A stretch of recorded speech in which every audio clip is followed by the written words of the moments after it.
President Vladimir Putin has offered condolences to the families of the victims of a deadly plane crash near Moscow, praising the late chief of the Wagner Group, Evgeny Prigozhin, as a, quote, talented businessman. Putin said Prigozhin was a man who made serious mistakes but achieved results.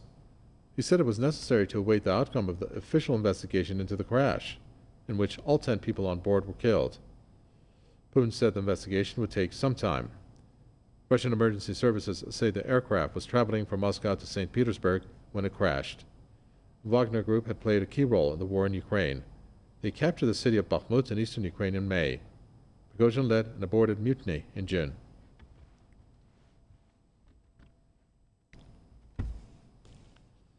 DeBar is an activist and commentator who joins us. So give us your initial reactions to what has happened. And I'm guessing when you take a look at the way that this is trying to be portrayed in the West, they're going to try to make this a very big deal in terms of smearing the Russian president, along with, I guess, anything related to him that they are thinking is involved in this. That would be a natural consequence, of course, of their policies towards Russia. Of course. Everything that goes wrong in the world, of course, we know the answer to who done it. Putin done it. Anything bad. And that's the official line from Washington. You don't have to think about it any further than that. The first thing that popped into my mind, within the context of what's been happening over the last weeks, was the plane crash of the former UN Secretary General Dag Hammarskjöld in 1961. That was in the context of him going against the wishes of the United States on a mission to try to put an end to the uprising in Katanga province against the government of the Congo about 2 months after the U.S. and Belgium had murdered Patrice Lumumba. The continent of Africa at the time, and much of what we now call the Third World or the Global South, was in an anti-colonial uprising. Congo was a leading force in that on the continent of Africa.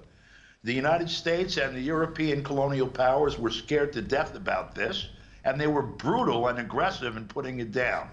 The then Secretary General of the United Nations at first was asked to get involved and refused to do so, which actually provoked a proposal from the Soviet Union to abandon the job and put a triumvirate in place. And then after something happened that no one has really ever disclosed what it was, the Secretary General decided to try to make peace.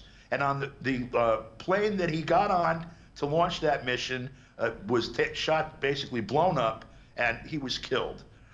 If you've noticed, in the past, since the beginning of August, really, we've heard about the Wagner Group being asked to take part in the defense of Burkina Faso, basically the 3 countries, Burkina Faso, Guinea, and Mali, who are supporting Niger against an attempt to recolonize that country and the others by France and the United States immediately.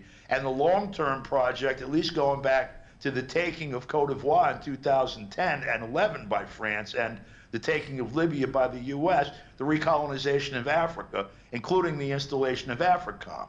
Russia, quote unquote, in any event in the body of Wagner Group, is now present on the African continent and offering its services in self-defense against colonialism. As this happens, the head of Wagner Group's plane blows up. I can do arithmetic. That looks to me like what happened. All right. So where does the Wagner Group fit in when it comes to Russia's military operation, the function that it had before? I'm guessing that it needs a new head, but will it be able to retain the membership required or the numbers required in order for it to, for example, for its services to be used? You mentioned in Africa and, of course, in Ukraine. Okay, I'm not privy to the information to answer that authoritatively, obviously. I don't know if anyone is, honestly, but certainly I'm not.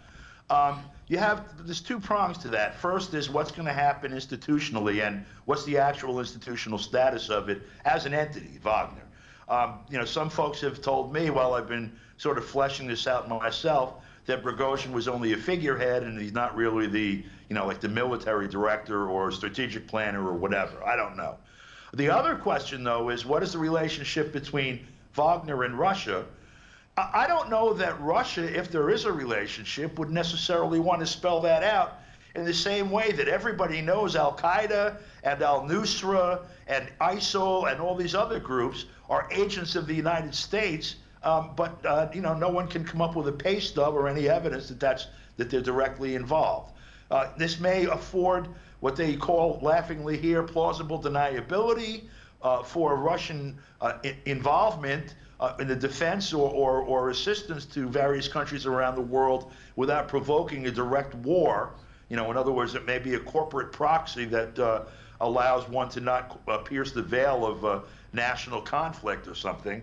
I don't know what that is, but to me, it seems that the role that Wagner was poised to play and was, you know, in the process of playing in this conflict that is shaping up on the African continent seemed to be troublesome to Langley and the others who make policy here in the United States for Africa. I mean, that's absurd all by itself, right?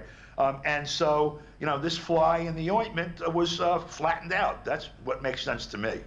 Thank you for that. Don DeBar, activist and commentator from Austin, New York. Thank you so much, Don.